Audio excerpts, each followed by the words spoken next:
আসসালামু আলাইকুম প্রিয় খামারি কৃষক ভাই বোনেরা, দেশ ও দেশের বাইরে থেকে যে যেখান থেকে বসে আমাদের এই প্রতিবেদনটি দেখতেছেন, আপনাদের সকলের দীর্ঘ এবং সুস্বাস্থ্য কামনা করে শুরু করছে আমাদের আজকের প্রতিবেদন। দর্শক, এই মুহূর্তে আমি অবস্থান করতেছি দিনাজপুর জেলার চিরিরবন্দর উপজেলার যৎকৃষ্টের বুয়েল গ্রামে।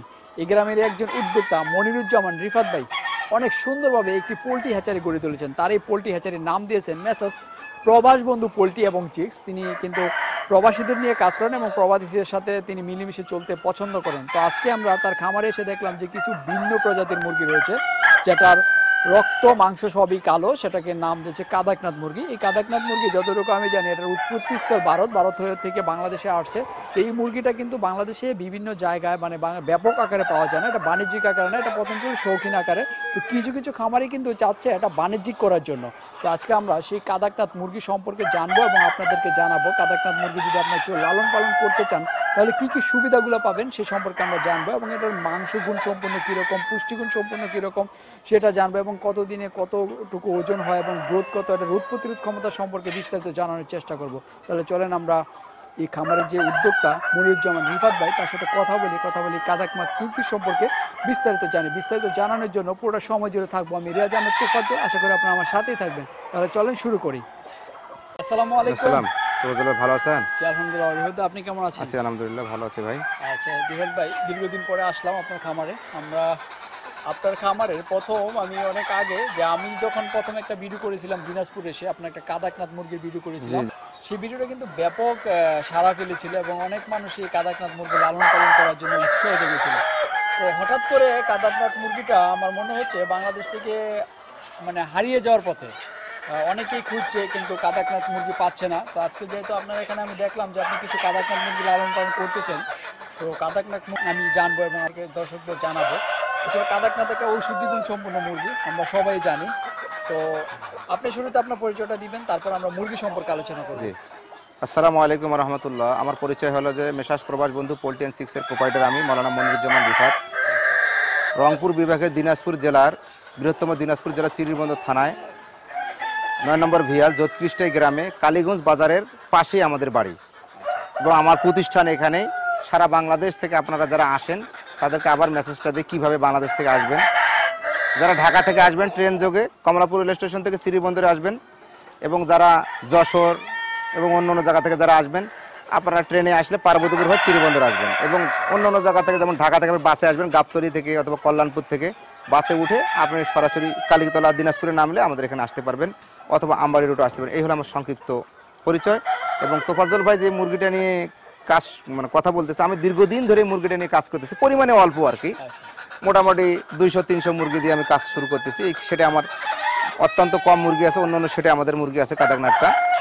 তো এটা হলো ঔষধি গুণ মুরগি একটা বলে। তো আমি তো সায়েন্টিস্ট না বা কোনো না, তো দীর্ঘদিন থেকে আমরা এই মুরগিটা নিয়ে কাজ করতেছি। মুরগিটার একটা গুণ হলো কি তার পর্যাপ্ত পরিমাণে ডিম দেয় এবং তার মাংসটা টেস্ট লেভেল এবং রোগ প্রতিরোধ ক্ষমতা অনেক বেশি এবং খাদ্য খুব কম খায়।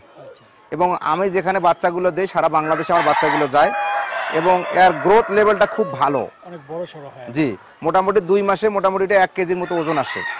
তো এই দিক থেকে চিন্তা ভাবনা করে যদি কেউ মাংসের জন্যই মুরগিটা করে, মাংসের জন্যও করে, তো মোটামুটি একটা ভালো প্রফিটে যাইতে পারবে এবং ডিমটা ব্যাপকভাবে দেয়।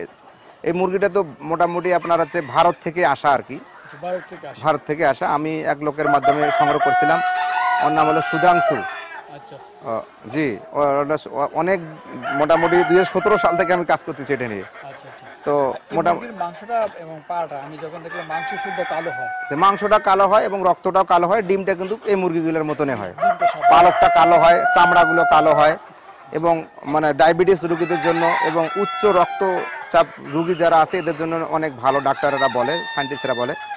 এইভাবে আমার কাছ থেকে অনেক এসে মোরগ নিয়ে যায়, যারা নিয়মিত খায় আর কি, ভালো ভালো লোকেরা মোরগ নিয়ে যায়। তো মোটামুটি এই মুরগিটা লালন পালন করার পরে আমি এতটুকু বুঝতে পারছি যে এদের রোগ প্রতিরোধ ক্ষমতা অনেক ভালো এবং এদের ডিমের পার্সেন্টেজটা মোটামুটি ভালো, খাদ্য কম খায় এবং মোটামুটি চাহিদা তুলনামূলকভাবে আছে আলহামদুলিল্লাহ। মুরগিটা মনে হয় অন্যান্য মুরগির তুলনায় একটু মনে বেশি। দাম বেশি বলতে কেমন দাম বেশি? ধরেন যে মুরগির যে 500 টাকা কেজি বিক্রি হয় ওটা হয়তো 700 বা 1000 টাকা বা 800 টাকা কেজি বিক্রি হয়। আমি আপনার মোটামুটি মোরগগুলা যেটা বিক্রি করছি আমি 700-750 টাকা দামে কেজি বিক্রি করি আর কি। আপনি 700-750 টাকা, মানে আমি 2015-16 দিকে একবার এই কাদাকনাথ মুরগি দেখে আমার কাছে খুব ভালো লাগছিল। ওই লোক আমাকে বলেছিল যে কাদাকনাথ মুরগির রক্ত, মাংস এবং ডিম সহ নাকি কালো হয়। না, ওটা ভুয়া নিউজ। তখন আমি তাকে বলছিলাম যে আমাকে এক জোড়া মুরগি দেওয়া যাবে কিনা। তখন তিনি আমার কাছে এক জোড়া মুরগি 2000 টাকা কেজি চাইছিল আর কি, পার কেজি 2000 টাকা চাইছিল। না, আপনি যদি এই মুরগিটাকে নিয়ে থিঙ্ক করেন আর এই মুরগিটা যদি আপনি মানুষের মাঝে পৌঁছায় দিতে চান, তাহলে আপনাকে সর্বপ্রথম বলতে হবে কি যে এই মুরগিটার ভোক্তা তৈরি করতে হবে। যে খাবে সে যদি হাতের নাগালে দামে না পায়, আপনার দেশি মুরগি আপনার 700 টাকা 600 টাকা কেজি, আপনার এটা 1000 টাকা কেজি কেন খাবে? ঠিক আছে, আমার কথা হলো যে খামারিরা উৎপাদন করার পরে যারা খাবে তারাও সাশ্রয়ী হতে হবে, যারা উৎপাদন করতেছে তারাও যেন সাশ্রয়ী পায়। ওই সময়টাতে এটা ছিল শৌখিন, এখন কিন্তু এটা কিছু কিছু জায়গায় বাণিজ্যিকভাবে। জি, বাণিজ্যিক। আমি মনে করি যে শৌখিনতা দিয়ে দেশ চলে না ভাই। বাণিজ্যিক করে যদি মনে করেন যে একটা মানুষ যদি 100টা প্যারেন্টস থাকে, সে যদি এই মুরগিটা মনে করেন যে বাজারজাত শুরু করে, তাহলে দেখা গেল সবাই এগুলো খাওয়া শুরু করবে। তা আপনি যদি একটা মুরগির মনে করেন যে আপনার হচ্ছে এই একটা মুরগি 1000 টাকা কেজি চান, তাহলে মানুষ খাইতে পারবে না, টার্কির মতো হারিয়ে যাবে। তো এটাকে করতে হবে যে রোড লেভেলে আর দাম কমায় নিয়ে আসতে হবে, উৎপাদন বাড়াইতে হবে। বাচ্চা যেন মোটামুটি ধরেন যে আপনার হাতের লাগালে মানুষের দামে থাকে, তাহলে কিন্তু খামারের এখানে টিকবে বা নতুন উদ্যোক্তা তৈরি হবে। বুঝতে পারছেন? এটা আমাদের থিং আর কি। আচ্ছা, যদি এটা বাণিজ্যিকভাবে করা যায় এবং বাণিজ্যিকভাবে যদি সারা বাংলাদেশে করে, তাহলে আমরা হাতের নাগালে পাবো এবং এই ঔষধি গুণ সম্পন্ন মুরগিটা আমরা খুব অল্প দামে এবং মানুষ খাইতে পারবে।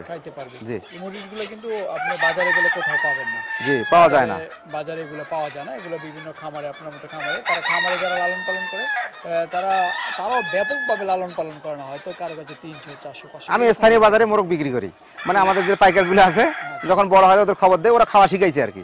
তো যখন মানুষকে খাওয়া শিখে, যেমন ফার্মির মার্কেট, আমি এমন সময় মার্কেট শুরু করছি, এখন ফার্মি মুরগি সারা বাংলাদেশ হয়ে গেছে। এবং খামের মোরগটা আমাদের চিরিরবন্দরে এই পরিমাণ চাহিদা, কালকে আমাকে ফোন দিচ্ছে, ভাই মোরগ আছে নাকি? সোনালী যে 230 টাকা কেজি হয়, আপনাকে আমি 250 টাকা কেজি দেবো। এখন অন্য অন্য জায়গায় কেমন আর কি, আমার জায়গাতে চাহিদা আছে। ফার্মি মুরগির মাংস যখন পরিপূর্ণ হয়, মাংসের স্বাদটা একটু অন্যরকম হয়। কাদাকনাথ তো অনেক ভালো। কাদাকনাথ অনেক ভালো। আমি মনে করি যে আমি অবশ্য কাদাকনাথ মুরগি খেয়েছি, কিন্তু পরিপক্ক বা অনেক বড়টা খেতে পারি না। আমি খামারে, টাঙ্গাইলে খামারে গিয়েছিলাম, ওই খামারে আমাকে কাদাকনাথ মুরগি খাইয়েছে, সে আমার সৌভাগ্য হয়েছে। তারপর তার খামার থেকে আমি একটা বাসায় নিয়ে গেছিলাম, আমি এবং আমার ফ্রেন্ড, আমরা দুজনে দুটো নিয়ে গেছিলাম। তো আমাকে অনেকদিন লালন পালন করে তারপর আমি বাড়িতে লালন পালন করেছিলাম ছেড়ে, তারপরে খেয়েছি। মাংসের স্বাদ, কাদাকনাথের স্বাদ দেশি মুরগির মতোই স্বাভাবিক, কিন্তু ফার্মির স্বাদটা একটু ভিন্ন টাইপের লাগে। ফার্মির মুরগির হাড়গুলো একটু মানে পাখির হাড়ের মতো একটু কচকচ করে, দেশি মুরগির মতোই, খুবই ভালো লাগে। তো কাদাকনাথ নিয়ে যদি কেউ কাজ করতে চায় এবং যদি সে ওইরকম ভাবে ডেভেলপার হতে চায়, এটা হলো একটা কাজ করে শান্তি পাবে। আচ্ছা, তো কাদাকনাথ আপনি চাচ্ছেন যে মানুষ বাণিজ্যিকভাবে শুরু করুক এবং আমাদের হাতের নাগালে চলে আসুক। জি। আচ্ছা, তো কাদাকনাথ যদি কেউ আপনার কাছ থেকে সংগ্রহ করতে চায়, বাচ্চা সংগ্রহ করতে পারবে? হ্যাঁ, পারবে। আমরা সারা বাংলাদেশে বাচ্চা দিচ্ছি আর কি। এগুলোর বাচ্চার রেট তো একটু বেশি থাকে না, রেট আমরা সীমিত দামে দিচ্ছি আর কি। যেরকম বাজারে থাকে, যেরকম বাজারে থাকে ওইরকম দামে দিচ্ছে। মোটামুটি দেখা গেল যে কখনো বিক্রি করি দেখা যায় 50 টাকা, কখনো বিক্রি করি 40 টাকা। আবার যখন উৎপাদন ফিটের দামটা একটু বাড়ি যায়, তখন বিক্রি করি 60 টাকা। মানে এইভাবে হচ্ছে। এখন যেহেতু আমরা মারেক ভ্যাকসিনটা করে দেই, অনেকে প্যারেন্টস করে, তো মারেক্সটা করে দিই, রানীক্ষেতটা করে দিই এবং কেয়ারিং সহকারে সর্বোচ্চ আমরা দেখা যায় যে 60 টাকা 65 টাকা পর্যন্ত রাখি। সকল মুরগির ভ্যাকসিন এবং লালন পালন তো সেমই। জি। ভ্যাকসিন কাদাকনাথের জন্য তো কোনো ভিন্ন ভ্যাকসিন না, একই ভ্যাকসিন। এটা যেহেতু মুরগি, জি, একই সব মুরগির যে ভ্যাকসিন, মুরগির লালন পালন একই এবং খাবার দাবার একই খাবার। জি। হ্যাঁ।